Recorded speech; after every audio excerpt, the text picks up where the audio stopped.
Sebuah video seorang siswi beradegan intim dengan seorang yang diduga kekasihnya beredar di media sosial. Aksi tersebut terekam kamera dan viral.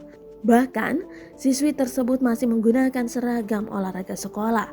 Seragam olahraga yang dikenakannya bertuliskan SMKN 1 Tampak Stiring.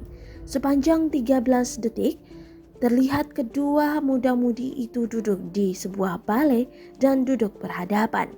Tak hanya satu video, beberapa video lainnya pun ikut tersebar. Atas beredarnya video tersebut, banyak warga Tampak Siring Gianyar Bali gempar.